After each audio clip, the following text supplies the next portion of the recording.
Olá, meus amados, hoje começamos a série Daniel.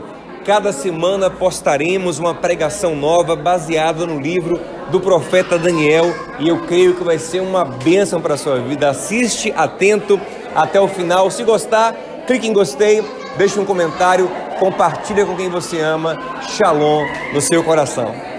Daniel capítulo 2, versículo 17 diz assim: Então Daniel foi dispensado e, voltando para casa, relatou tudo o que ocorrera aos seus amigos Ananias, Misael e Azarias, e lhes pediu que suplicassem ao Deus dos céus que tivesse misericórdia acerca desse mistério, a fim de que ele e seus amigos não fossem mortos juntos com os outros sábios da Babilônia. Então o mistério foi revelado a Daniel durante a noite por meio de uma visão.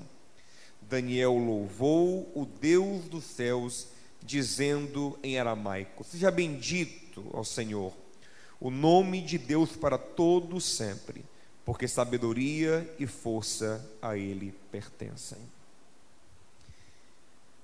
Amados, eu costumo dizer quando celebro casamentos que o primeiro grande problema do homem na terra não foi o pecado.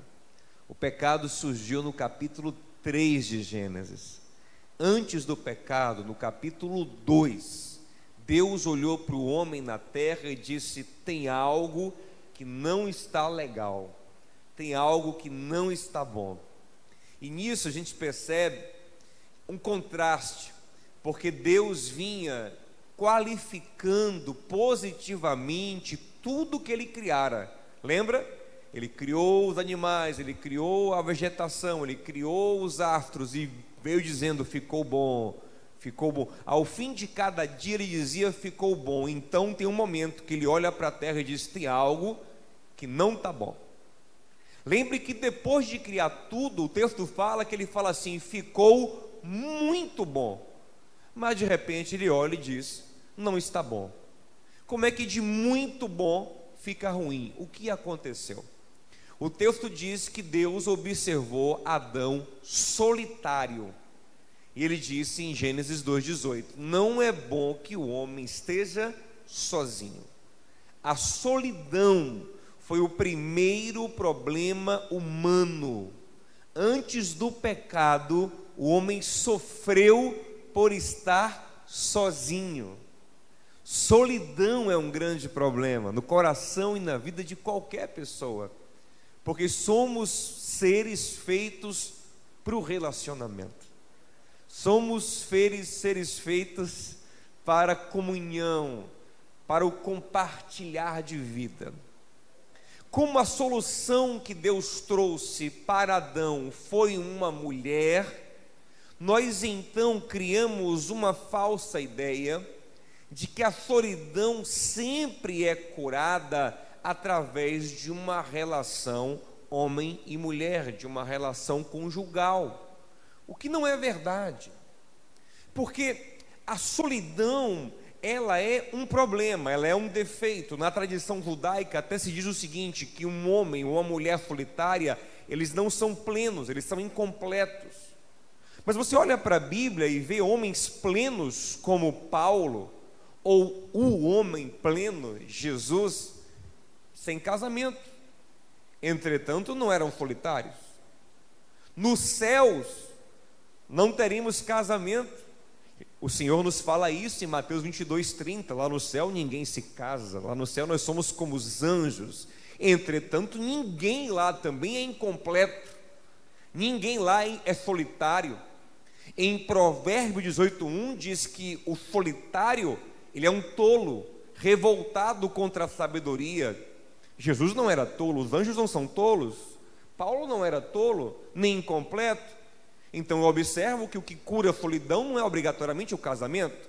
Deus curou a solidão com o casamento no Éden, porque ali o objetivo não era só curar a solidão, era também prover uma relação íntima, marital, para povoar a terra, para suprir outras carências biológicas, afetivas do homem, que são supridas numa relação homem e mulher. Mas a solidão em si é curada com companhia, é curada com companheirismo, é curada com amizade. Isso fica muito claro quando você observa que tem casais que são solitários, que tem duas pessoas solitárias dentro de um casamento. Por quê? Porque quando casaram, se afastaram dos amigos, da família, de pessoas que lhes cercavam, e eles também não são amigos, não têm companheirismo, não são confidentes, não conversam, não fazem coisas juntos. Então estão casados, mas estão solitários. O casamento, em vez de curar a solidão, agravou a solidão daquelas pessoas. Então eu observo que o que cura a solidão é uma palavra simples, muito conhecida: amizade. É isso que resolve o problema da solidão. A amizade é aquela relação com quem nós dividimos a vida, né? Aquela pessoa com quem abrimos o coração, com quem com alegria gastamos tempo e usufruímos da companhia. Tem uma frase que eu gosto sobre a amizade, que é: a amizade nos permite multiplicar as alegrias e dividir as dores. Que coisa boa, né? Se eu tenho amigos, eu multiplico as alegrias, porque a alegria do meu amigo, da minha amiga, também é a minha alegria. Eu sempre tenho no que me alegrar. E as minhas dores não são só minhas, eu divido com os meus amigos, então o fardo fica mais leve. A amizade é uma bênção. Jesus fez questão de ter amigos. Ele olhou para os seus 12 discípulos, ele tinha uma multidão que lhe seguia, mas só 12 eram seus amigos. E dentre os 12 tinham 3 que eram amigos íntimos. Então a amizade é uma coisa poderosa, preciosa.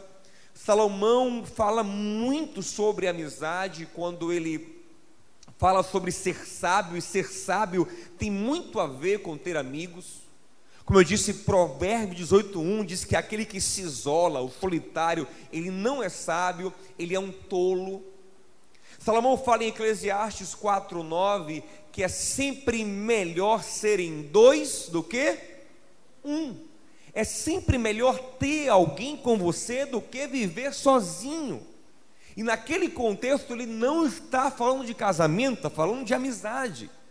Gente, eu repito, se a amizade existir no casamento, glória a Deus, maravilha. Mas infelizmente nem sempre existe. O que eu quero desmistificar é o casamento como solução final para a solidão. Isso não é verdade. Você pode ser muito feliz e bem resolvido e forte para a vida na relação de amigo. Você pode ter uma amizade forte que lhe faça amadurecer e crescer, que é um dos objetivos da amizade. Provérbios 27:17 fala que o homem afia o rosto do seu amigo como o ferro afia o ferro. É uma função da amizade, te amadurecer, te fortalecer. A amizade te permite ser mais forte para a vida. É o que Salomão fala: é melhor serem 2 do que 1. Aí dá algumas razões, porque eles produzem mais trabalhando juntos, então ganham mais. Porque se um tiver frio, o outro esquenta, ou seja, em horas difíceis eles mutuamente se ajudam. Quando um cai, o outro levanta. Ele fala assim: ai do que estiver só. Ó, solidão mais uma vez é um problema. Ai de quem estiver só, ele cai e ninguém está com ele para o erguer. Se o inimigo se levantar contra um, os dois resistem, ou seja, quando são atacados, eles se juntam e são mais fortes. Não sei quem já brincou de cabo de guerra. E cabo de guerra é uma coisa interessante. Você pode ser forte como for, mas se do outro lado tiver 2, 3, 4, meu amigo, complica para o seu lado. Aqueles 3 fraquinhos ali, quando se juntam, ficam uma força tremenda. Não é assim que funciona? Então assim é a amizade. Você se junta com alguém e a força multiplica. E Salomão fala o seguinte no versículo 12: O cordão de 3 dobras não se quebra facilmente. Eclesiastes 4:12. Coisa curiosa, ele fala que é melhor serem 2 do que 1. Aí ele fala de um cordão de 3 dobras. Espera aí, não são 2 pessoas? Não seria um cordão de 2 dobras? Por que tem 3 dobras? E aqui tem 2 explicações interessantes. A primeira é uma explicação da cultura judaica. Os rabinos pensam que a terceira dobra é a amizade, o relacionamento, é a cultura do relacionamento. Para ficar simples, sabe aquele amigo que você encontra com ele e você fala com ele de uma forma que só ele entende? Você tem um jeito de falar, você até muda quando está com ele, né?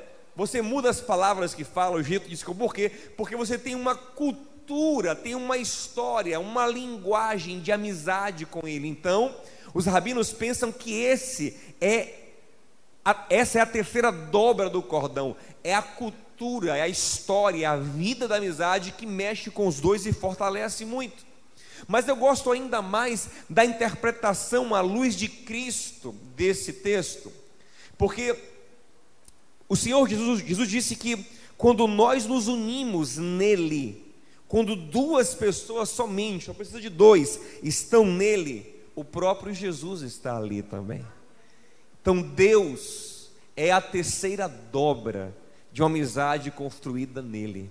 Sempre que 2 pessoas se unem em Cristo, Deus está no meio deles. Isso é poderoso. E isso não se quebra facilmente. Isso libera um poder maravilhoso, libera um poder tremendo para as nossas vidas.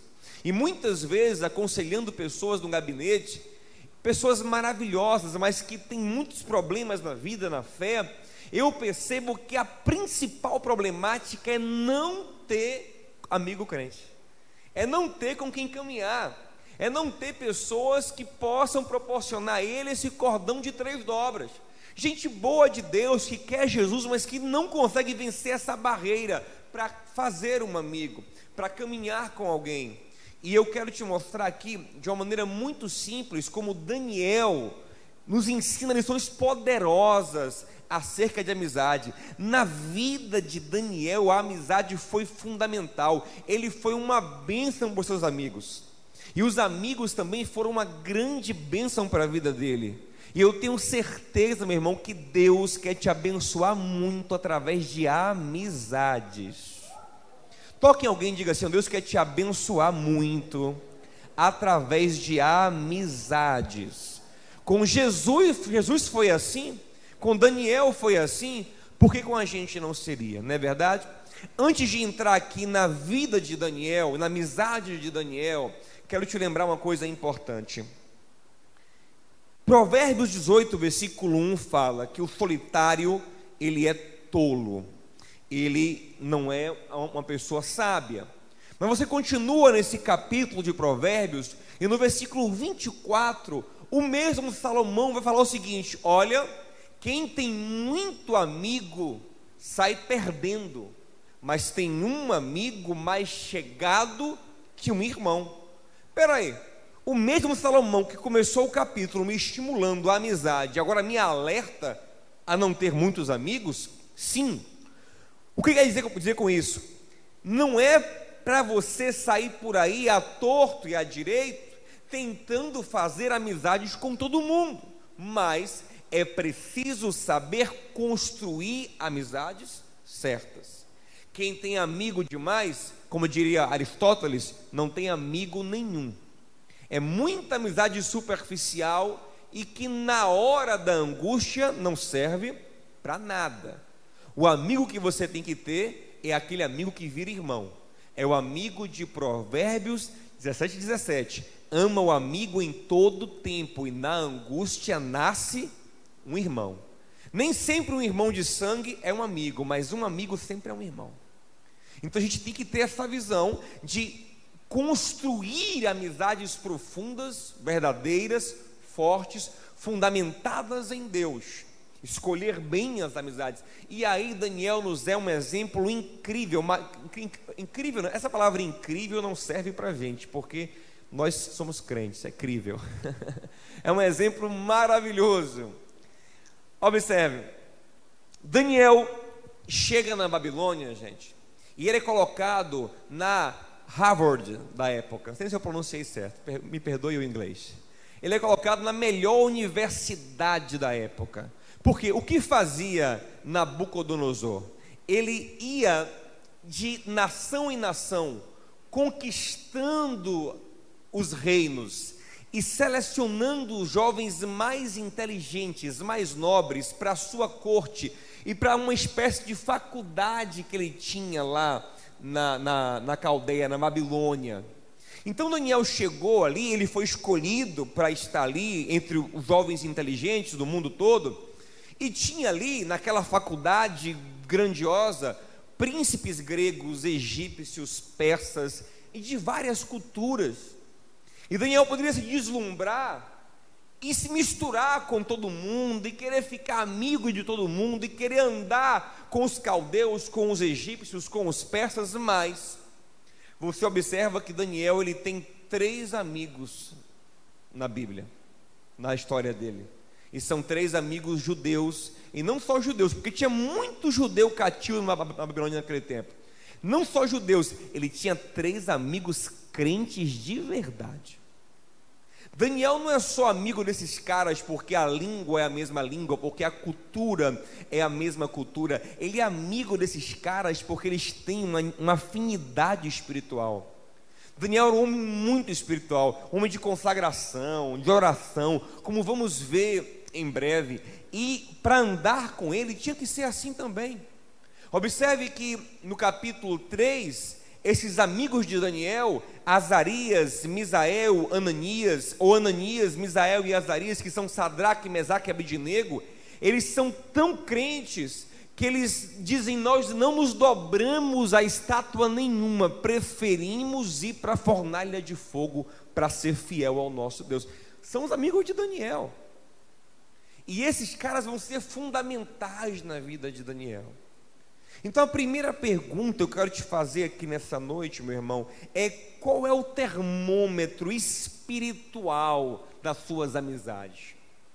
São as amizades onde há um fervor espiritual, são amizades onde você cultiva oração, onde um anima o outro para ir para a igreja, para ler a palavra, quando se senta, se conversa de coisas espirituais, há um fervor por Jesus cultivado.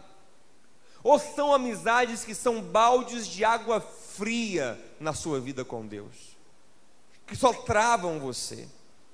Aqueles amigos que só animam para coisas da carne e do mundo, mas nunca animam para as coisas de Deus. Você chamar ele meia-noite para assistir a estreia dos Vingadores, ele anima para ir com você. Chamar ele 1 da manhã para virar à noite assistindo o seriado que lançou, ele anima com você. Ele passava na sua casa para ir no barzinho, aí ele passa, mas para ficar 1h30 aqui no culto, ele não anima, né? Falar de Jesus dá coceira no ouvido. Até diz que é crente, mas nunca fala de Deus com você, não tem prazer. Então você tem que começar a observar isso, meu amigo. Que amizades você tem cultivado, e não só olhar para os seus amigos, mas para você mesmo. Você é esse amigo que fomenta a vida com Deus para quem lhe cerca? Porque a gente é muito assim: realmente, pastor, eu estou mal de amigo, né? E você? Seus amigos estão bem de você? Sabe? Olha que coisa legal. Daniel capítulo 1, versículo 8, diz que Daniel propôs no coração não se contaminar com as iguarias do rei, não só por causa dos sacrifícios aos ídolos da comida, mas pelo ambiente de escárnio. Daniel não queria estar na roda dos escarnecedores, naquele lugar ali onde Deus não era honrado. Ele queria comer à parte as verduras dele. Gente, imagina aí, o rei dava da comida dele. O rei é um imperador riquíssimo. Se fosse hoje, eu não sei que comida eles comiam naquele tempo, naquele contexto babilônico, mas hoje poderíamos pensar que um rei, um imperador, ia comer o quê? Ia comer o melhor sushi que existisse, ia comer as melhores carnes, as picanhas mais gostosas, aquela carne daquele boi japonês que toma uma massagem, né? O rei ia comer o melhor camarão, a melhor lagosta. Tô dando fome já, né, gente? ia comer só coisa gostosa. Era isso que estava ali. Aí Daniel inventa: não, vou fazer um jejum, vou comer só verdura. Imagina aí, gente. Imagina você podendo comer só coisa gostosa, aí seu amigo inventa que ia fazer um jejum. E quando ele inventou, ele chegou para o chefe da cozinha e falou assim: olha, você vai dar verdura para mim e para os meus amigos também. Imagina aí. Se os caras não fossem crentes, espera aí, Daniel, que negócio? Não, Daniel, você quer ser crente demais, não vá sozinho aí, meu amigão. Deus não falou comigo não, Deus falou com você. Os caras colaram: Daniel, você quer consagrar? Quer ser santo? Vamos jejuar com você. Rapaz, tem que ser crente, tem que ser amigo de verdade e crente de verdade. Então assim, você tem amigos desse naipe na sua vida que colam na consagração. Vamos abrir um jejum? Vamos orar? Vamos para a igreja? Vamos fazer uma vigília? Vamos! Nós temos que ter e ser amigos assim, amém, gente? Pô, não estou podendo ir para o culto, não, eu passo para te dar uma carona. Poxa, eu estou desanimado, eu vou aí te visitar, a gente vai orar junto. Vamos, sabe? Aleluia, a gente tem que ter isso na nossa vida, irmão. Infelizmente, muitas das pessoas que eu aconselho e que eu percebo que não tem amigos na igreja, amigos em Cristo, eu percebo que não é timidez, porque a gente eu mesmo sou naturalmente tímido. A minha natureza a minha espontaneidade, a minha comunicabilidade, a minha interação social veio toda pelo Espírito Santo. Eu, na minha natureza, sou bichinho da caverna. E eu percebo que tem gente que não é que ele é tímido, porque na faculdade tem um monte de amigo, no trabalho tem um monte de amigo. Na verdade, ele tem um bloqueio mental e até espiritual às vezes, que o impede de fazer amigo crente, de andar com crente, sabe? A gente tem que quebrar isso em nome de Jesus. Essa foi uma barreira que eu tive para me converter. Quando eu pensei em me converter, assim, quando eu já estava me convertendo, porque Deus, quem trabalha em nós, eu vou me converter agora, não é assim que funciona, né? É uma barreira que eu tinha: meu Deus do céu, eu tenho amigos tão legais no mundo. Eu achava o menino da igreja chato, sem graça, sem sal. Depois eu fui entender que eles eram o sal da terra. E como era bom ter amigos que andavam com Jesus. E até hoje, meu Deus, ai de mim se não fossem os amigos que andam com Jesus. Mas eu tinha essa barreira e eu percebi que algo na minha mente, no meu coração, e algo espiritual que tinha que quebrar, eu tinha que me esforçar, e quando eu consegui, foi uma bênção. Então, meu irmão, cuidado, você que é tão comunicativo na faculdade, é tão comunicativo na escola, no trabalho, na família, na rua, ou onde quer que seja, e tão travado com os irmãos em Cristo. É preciso que você se abra mais, se permita mais. Tem uma coisa que bloqueia um pouco a amizade entre crentes, sabe o que é? É a hipocrisia. É a gente às vezes querer mostrar algo que a gente não é. Então, porque assim, no mundo não tem isso. No mundo, o que você é, você mostra, ninguém te julga, ninguém te fala nada. Aí o crente não. Você fica: será que eu posso falar isso? Será que eu não posso? Será que se ele ver isso, será que vai se escandalizar? A gente fica travado, não é verdade? Mas, irmão, seja quem você é, espontâneo, autêntico, né? E que haja maturidade também para a gente poder perceber as falhas do irmão e ainda assim caminhar junto em Cristo. As amizades com pessoas que andam com Deus fazem toda a diferença na vida um do outro. Nós não podemos ter comunhão profunda com as trevas, não é verdade? E às vezes é isso que acontece. Quando o seu melhor amigo, a pessoa mais íntima do seu coração, ela não anda com Jesus, você estabelece uma comunhão profunda com as trevas, com alguém que às vezes está ali guiado pelo diabo, até sem querer, coitado, às vezes até inocente, mas inocente que eu falo no sentido de ignorante, mas infelizmente endemoniado, infelizmente cheio da carne e do mundo, ministrando a tua alma. Já contei aqui o caso de uma irmã que ela era casada, isso antes de ser crente, e tinha uma amiga, e essa amiga ficou semeando no ouvido dela: separa do seu marido, larga seu marido, não gosta de ficar dependendo de homem, porque o marido dela viajava ou trabalhava numa empresa que de vez em quando o mudava de lugar. E a amiga disse: você aceita? Isso é um absurdo, aceitar ficar indo atrás de homem? Não, você tem sua carreira, sua vida.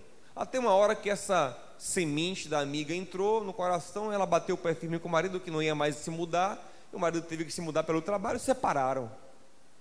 Quando ela se converteu anos mais tarde, ela, quis resgatar o casamento, já não dava mais, o marido já tinha casado com outra, enfim, fim da história. Essa amiga continuou na vida dela, ela mesma crente, a amiga continuou. E anos mais tarde ela pega a amiga fazendo exatamente a mesma coisa com a filha dela que estava recém-casada. Larga esse homem, você vai ficar nessa? Você é uma menina inteligente, bonita, atrás de homem. É exatamente, foi que ela caiu a ficha. Não é que a amiga era uma pessoa ruim, não é que a amiga queria destruir propositalmente o casamento da filha, como ajudou a fazer com o dela. É que a amiga tinha esse conceito na alma. Ela tinha essa visão de que casamento era algo descartável, o que importava era desenvolver a carreira a todo custo. Semeou no coração dela, frutificou, estava semeando na filha. Então ouça, meu irmão, não é que as pessoas que não conhecem Jesus são pessoas descartáveis, pelo contrário, nós também só somos salvos pela graça, pela misericórdia, é a bondade dele trabalhando em nós. Nós não somos melhores do que ninguém, mas se eles não andam alinhados com Deus, naturalmente brota coisas da carne que semeiam em teu coração e vão te inflamando, te contaminando, te moldando ao mundo. Você entende isso? Então as pessoas mais íntimas da tua alma, elas têm que estar alinhadas com Jesus. Lógico, eu posso estar ali para influenciar, para ser uma bênção. Jesus estava também no meio de gente pecadora para influenciar, para ser uma bênção, mas quem gozava da intimidade de Jesus eram os discípulos, e entre os discípulos, 3 em especial, sabe? Então as pessoas íntimas do teu coração têm de ser pessoas que andam com Jesus, que você vai abrir o coração, vai pedir conselho, vai expor, mas pastor, não tenho isso na minha vida. Infelizmente, irmão, você tem que desenvolver. É por isso que Deus nos chama não só para frequentar igreja, mas para ser igreja, para ser uma família. Não é à toa que Ele é o Pai, nós somos irmãos, para ser família, para caminhar junto, para dividir fardos, para aconselhar um ao outro, para ajudar um ao outro. Isso é fundamental. Que você saia daqui nessa noite dizendo: eu preciso ter amigos crentes, eu tenho que andar com irmãos, eu tenho que ter gente para dividir as minhas cargas, para me aconselhar, para desabafar, para orar comigo. Eu preciso disso, porque se alguém não ocupar esse lugar na sua vida, alguém lá fora vai ocupar, e não vai ocupar com a propriedade devida. Olha o que aconteceu. A Bíblia diz que teve um problema lá. O rei Nabucodonosor teve um sonho que perturbou ele, os sábios não conseguiram revelar o sonho, Daniel, Sadraque, Mesaque e Abednego ainda não estavam exercendo a função de conselheiros do rei, mas no pacote o rei mandou matar todo mundo, inclusive Daniel, Ananias, Misael e Azarias. Mandou matar todo mundo. Daniel ficou sabendo daquilo, e o que ele fez? Ele não saiu sozinho tentando resolver. Ele não foi sozinho: eu vou orar, fazer um propósito, fazer um jejum. Não, ele sabia que ele precisava do apoio emocional e espiritual dos seus amigos. E ele correu nos amigos para os 4 orarem juntos, pedindo misericórdia a Deus. Olha como isso é importante, meu irmão. Agora eu te pergunto: você tem essas pessoas na sua vida? Oh, que bom! Você tem essas pessoas na sua vida, meu irmão? Você é uma pessoa dessa na vida de alguém, meu irmão? E ele correu lá. Olha que coisa linda. O rei Nabucodonosor fez uma promessa: quem revelasse, interpretasse o sonho, seria braço direito do rei no império. E o texto diz em Daniel capítulo 1, versículo 17, marca aí na sua Bíblia, que Sadraque, Mesaque e Abednego, ou Ananias, Misael e Azarias, eles tinham um dom de sabedoria, conhecimento, mas o dom de revelar, interpretar sonhos, Deus só deu a Daniel. Ou seja, os três estão orando para Daniel ter a revelação, sabendo que se Daniel tiver a revelação, ele do dia para a noite vira um governador, alguém muito maior do que eles.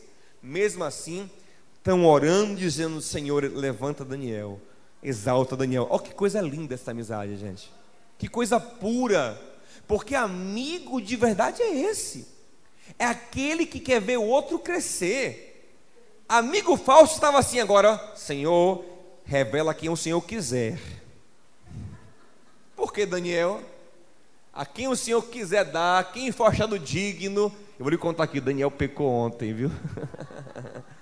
Estava um tentando passar a perna no outro, estava um com inveja do outro, um competindo com o outro. Não, estava todo mundo orando para Daniel receber a revelação e Daniel ser exaltado. Está entendendo? Jesus, quando estava em angústia, ele chamou Pedro, Tiago e João para orarem com ele. Porque se Jesus precisou de amigos com quem pudesse desabafar e orar junto, como é que eu não preciso? Como é que você não precisa, meu irmão? Você tem que ter amigos crentes. Você vai sair daqui com esse martelo na sua cabeça hoje. Meu Deus, eu tenho que fazer um amigo crente. Você tem que ser, em nome de Jesus, e fazer amigos crentes. Olha que coisa interessante.